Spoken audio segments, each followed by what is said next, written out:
NRL, round 5, New Zealand Warriors versus the Sharks. This one's the battle of the halfbacks. SJ takes on the informed Nico Hines. Let's go.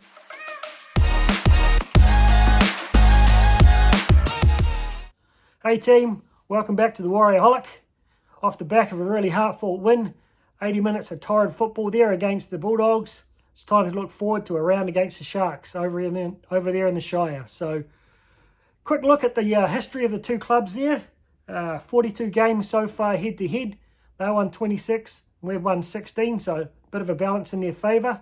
Hopefully we can get one back on them this year, get out to 17. Wins and loss, they're 2 from 4, and we're 3 from 4. So we've got the slight edge on them there. Big turnaround from them, having Nico Hines come back in. I think that was the determining factor in them having early a couple of losses, lacking cohesion and without that attack there that he brought. 108 points for, 85 against for them. You know, a big impact of that comes from that massive win over the Dragons in the weekend, where they put 40-odd points on them. So, fair to say they hopefully won't be seeing that this week, so we might get that to balance out a little too. For us, we're 74 against and 4 and 58 against. You know, it shows that we're both doing pretty well, you know, positive for and against for both teams. They're sitting on 6th, we're sitting on 4th, both in the top 8, but we're in the top 4, looking to stay there. So looking at last week, they had a 40-8 win. We had a 16-14 win. As I said, two very contrasting games, but hopefully that puts us in good stead there because we're used to these hard, tight-fought battles, whereas they've had a bit of a loose one. Now looking at the stats from both teams, average for and against for them is 27-4, 21 against, whereas we're 18-4 and 14 against. We've actually got one of the lowest against records out of the whole NRL this year, which is a real turnaround from the past couple of seasons we've seen from the Warriors. Completion rates, 75 for them, 83 for us. Not too much in it, but nice to be winning that stat. Ball playing speed, 3.44 seconds for them, 3.6 for us. It's the first time this season we've seen a team with a slightly faster play of the ball, but not too much in it there. Line breaks, 23 for them, 25 for us. We're right up there leading the NRL on the line break stat there. Tackle breaks, they're ahead of us there, 125 versus our 119, but not too much in it. Penalties is something that, penalties against them, they've only had 17, we've got 25. That's something we always have to be aware of. You know, the old refs like to ping us a bit more than others. I feel particularly, you know, we're going to have to be really careful in that first quarter. I think that's one of the things that's helping us, you know, contributing to us getting on the back foot is giving away those early penalties or 6 again, the first couple of sets, getting the opposition right down in our half or into our attacking quarter there, able to put in an attacking kick, whereas we're sort of struggling to get out of our own half other than the very first set. So penalty is going to be a real vital one for me, not giving away anything in the first bloody 25 minutes at least. Now let's have a bit of a look at the matchups. At fullback, we've got Will Kennedy versus Chance Nigel-Klokstad. Metres gained, both 159 is their average metres per game. 13 tackle busts for Kennedy versus 8 for Chance. 5 tries for him, Kennedy there versus 1 for Chance. I think he got a couple there on the weekend against the Dragons, but either way, he's looking like he's in try-scoring form, old Kennedy. Tackle efficiency, 71 for him and 100% for Chance. So, bit of a tick to our boy on defence there. If I'm looking at the balance between the two, I really think it is the ability to coordinate the defence, the solid defence on the line. Obviously, Will Kennedy's on the back of some of those great plays from Nico Hines, so he's going to be a real force on attack. But we all know that Chance can get in amongst it, in behind those play of the balls, up against tired forwards, make some good metres, make some tackle breaks. So, very interesting to see that, but I'm going to give it to a slight tick to our boy Chance, purely because I think he's been one of our best players over the past couple of weeks, so not much in it. So on the wings, first match up there, we've got Katoa against Montoya. Two very solid boys, both built like a brick shithouse, both hard to tackle, both good metre eaters. 114 metres average there for Katoa per game, 193 there for my man Montoya. One of the best metre gainers in the comp this season. Definite win to him there. 16 tackle breaks for Katoa versus 14 for Montoya. Not much difference. 1 try for Katoa and 3 from a man Montoya there, so a little bit of a tick in his favour. 80% tackle efficiency for Katoa though, and only 70 for Montoya. He's going to have to step it up a little bit there this weekend with some a lot of the tries that we've seen coming from Cronulla, coming from their wingers, from Nico Hines there on the weekend. They're skipping out the centres, going straight out to the wingers, giving them space. So Montoya's going to have to step that up. Both pretty even. If I'm going to give the points, it's going slightly to my man Montoya, purely for the fact, we've seen a lot of penalties go against him because teams see him as a genuine threat with ball in hand, getting up there off the line too quickly. So, probably biased, but slight edge to him. On the other side there, we've got Ronaldo Molotello against Ed Cosi. Average metres from Ronaldo there, 120 per game versus 121 for Cosi. Nothing in it. Tackle breaks, 5 each. Nothing in that either. Tries, 4 to Molotello and 2 to Cosi. Again, Molotello on the back of some really good passes there from Nico Hines in the weekend, which bumped his tries up. But yeah, he's getting a bit of a win there. Another stat that's going in the Sharks' favour, 71% tackle efficiency for Molotello versus 57 for my man Cosi. I didn't realise he was that bad with his tackle efficiency. You don't seem to notice him miss that many. I think that's, because we're getting some pretty good cover and scrambling there, but he's really going to have to step that up with a lot of the tries coming from the edges and out on the wings there last week there for the Sharks. So I'm going to have to give this one to Molotello. Centres, Jesse Raymond up against Adam Pompey. Another battle of the big boys here. Average metres for Jesse Raymond, 146 versus only 97 for Pompey. I thought he would have got a bit more than that, but I think he was struggling to gain metres in his first couple of games here. Definitely picked it up over the last two. Tackle breaks, 11 for Raymond versus 5 for Pompey. A little bit of an edge there to Raymond again. 3 tries to him versus 0 for Pompey, but we know Pompey's setting up a few there recently, so that kind of evens itself out, I guess. Tackle efficiency, 88 for Raymond versus 87, so very similar. I think it's going to be a great match for those. I think Raymond's more of that block-busting, real genuine line break kind of player, whereas we're seeing from Pompey recently, he's more of like he's hitting the line, standing up in the tackle and being able to offload. So yeah, pretty even for me. I'm going to give it a 50-50 split there. Hard to decide one over the other. Next up, another battle with the big boys. We've got Teleco versus Vela. 161 metres for Teleco versus 155 for Vela. Bigger capture sample there for Teleco, playing all 4 games and only a couple for Vela. Tries, 1 for Vela and none for Teleco. A little bit of a tick there. But again, 81% tackle efficiency for Teleco versus 73 for Vela. I mentioned in the post-game from the Bulldogs, I've seen Vela make a few poor reads on defence and sort of break their structures, leaving his edges exposed there. Purely on experience, he's a state of origin and international. Teleco gets a slight nudge there for me. Right, 5/8. Unfortunately, Tamati Martin failing his HIA there and getting a Category 1 out for 11 days, so he misses this round.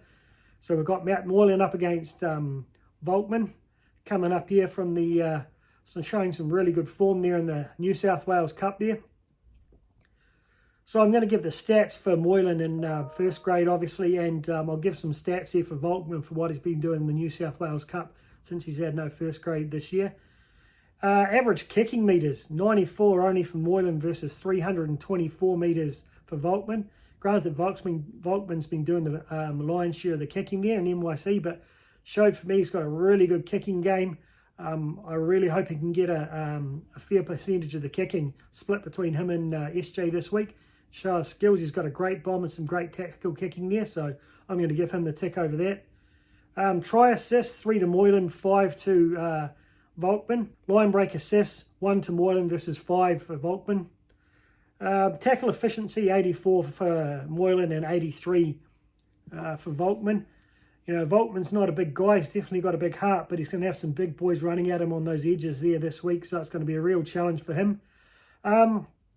Moylan's a great player, and he's been playing pretty well this season, but I really like what I've seen from Volkman. I just hope he can step up and show that up here in first grade this week. Heart's going to tell me, I'd love to give it to Volkman, but it's probably a 50-50 based on Moylan having the experience, and I think the real form being showed by Volkman. So let's see how they go on the day. Now, this is the mouth-watering challenge here. Our man SJ has been one of the most dominant players in the club, for the Warriors this season. Culminating, I think, the past 2 games, he's been the best guy on the field. Nicho Hynes has been out for the whole start of the season, comes in the weekend and just absolutely carves up against the Dragons there. Very different kind of players. I think SJ's a little bit more subtle in what he's been doing. He's doing a lot more sort of individual sort of running. Individual running, I say, a lot of it's built around him drifting, stepping, creating space with the offloads, whereas I think it's the subtleties with the hands with Nicho Hynes. Putting those little inside or little tap-on passes to the guys inside and outside him, his skip pass going across 2 or 3 players, getting directly to the wings when they're sitting right outside on the sidelines, is creating massive space for them. So it's going to be really interesting to see. When it comes to kicking meters, Hynes only kicked for 250. So combine that, I don't have a really long kicking game. But what I did see from Hynes in the weekend is he's got some bloody good height in his bomb. So when he's kicking those bombs up out of his own half or around halfway, they're up there so long, it's giving his chasers a chance to get up there and compete, even though it might only be landing out on the 20.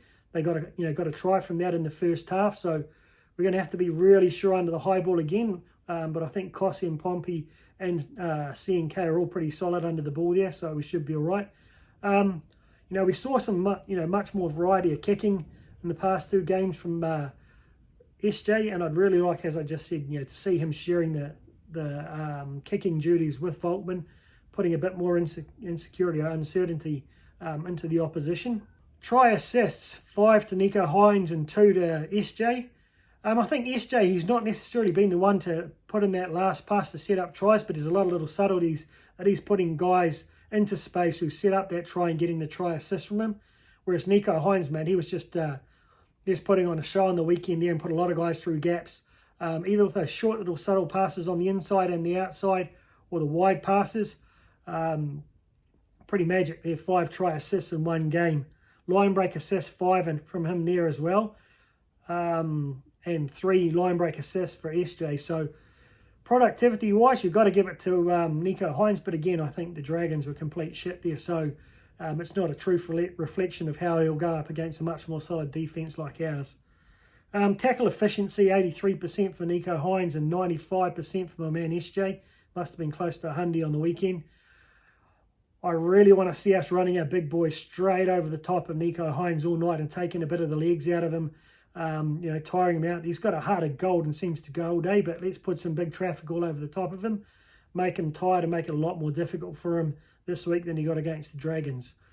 Head to head, mate, you can't really judge on 1 game. Nicho Hynes has had a bloody good season last year and this year, but based on the progression I've seen from SJ, I think he can match it.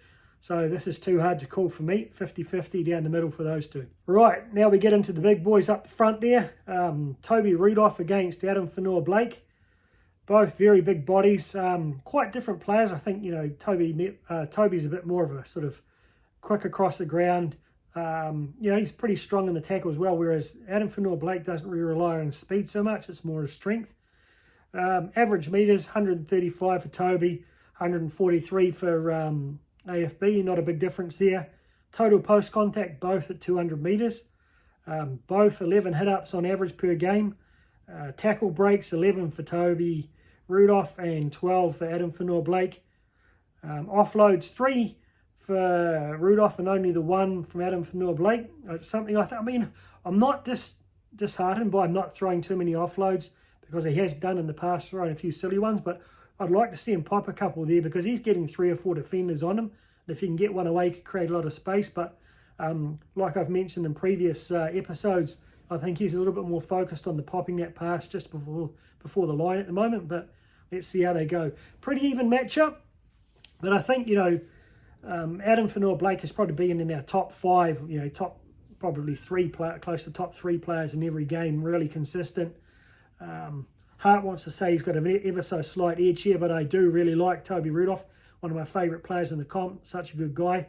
But he's going to miss out this week because my man Adam is going to dominate him. Hookers,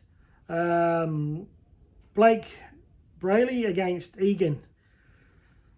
Average metres gained here, 42, or average metres run, I should say, 42 for Braley versus 58 for Egan. Slight edge there. Tackles, Brady's making 187. That's a bit of a mission. Egan only 120, but that's, he's missed the games with the head knock there. Tackle efficiency 94 versus 95, pretty much the same. Both not well noted kickers. I think I'm going to give it the edge here to Egan. Purely I just think he's really stepped up his game this season, taking control of the game, so calm under pressure. He's got a couple of tries under his belt. Braley, I should say, good solid player, but no, Egan gets it for me. I'm looking forward to him having a really big game there after that break, so all in with him. On the other prop, we've got Hamlin and Uate versus Bunty Alpha. Mate, just watching the highlights here, Uate is a very, very big, solid, quick boy. He actually runs really similar to Bunty. They both play with a lot of energy, but I think he's making the post-contact meters that we're not seeing from Bunty. He's, a regular starting prop there. So Bunty's only had a couple of the games starting there, and he's still being rotated out quite a bit. So the stats are quite different, with average meters made. Hamlin Uate with 135 and Bunty only 56. Post-contact meters 177 versus Bunty 78. Massive difference there. Average hit-ups and only 9 for Hamlin Uate, so must be making a lot of meters per hit-up versus Bunty 7. Tackle breaks 10 for Hamlin Uate and 12 for Bunty, so he's not getting the same meters in the same minutes, but he's getting more tackle breaks. Offloads too to Hamlin Uate, none for Bunty. Like I said, quite similar players. I think the stats reflect the amount of minutes they're getting. Bunty's only getting his 20 minutes odd a game. So a few times his stats by 3, very even potentially, because Hamlin Uate's playing about 60 minutes. So, you've got to give it just purely on the stats to Hamlin Uate. But man, I'm looking for Bunty to come out and prove me wrong this week and really step up and play that, enforcer's role in a starting prop position there, particularly if Tohu doesn't play again, as I don't expect him to. Come on, Bunty, let's do it, mate. Looking for a big one. Next up, Teague Wilton versus Jackson Ford. Line breaks, 1 for Wilton versus 2 for Ford. Tackles 158 versus 69, but again, Ford's had a few games out, or a couple of games out there with the head knock. Tackle efficiency 90 versus 91. Average meters per game 135 versus 90. I think we're seeing that from both of our back rowers, our edge back rowers. They're not really making huge meters, but they're involved in different ways, like setting plays up, and they're not really being used as just meter eaters. I'm giving this to my man Ford. I love the fella. He's one of my man crushes, I think, for the Warriors this year. Wilton's not a bad player, but I don't think he's anything special. He's not that big. He's reasonably mobile, but my man Ford to have a massive impact there. Can't wait. Next one's a really interesting matchup as well. Battle of the Kiwi boys there. Britain Nikorima versus Marata Nikorima. So the Nikorimas versus the Nikorimas. It's going to be a fun one for the commentators to call. 4 line breaks for Nikorima, the Sharky, versus our man Marata's 1. Tackles 143 versus 124. Tackle efficiency 95 versus 97. Average meters made 109 versus 90. So stats are leading towards Nikorima. A smaller guy, a lot more mobile, versus a big body. I'd really like to see Nikorima really step up and dominate this battle here. He's really going to have to tie up our edges, make sure our centres and wings are defending properly and make sure they stay in structure. So going to give him a slight edge there purely for, a bias reasons, because I'm a Warriors man. But yeah, going to be an interesting battle. Then at 13 on the books at the moment, we've got Finucane versus Harris, but, Morgan claimed he was Harris was a 50-50 to play, but I really don't think you will. Why would you risk him? Unless he's, unless he's 85%, just one game of, potentially like creating a bad injury that could keep him out for a long time. I'd rather give him the week off. If he does take a week off, the suggestion is that Jazz, either him or Walker come in. My prediction is Jazz comes in.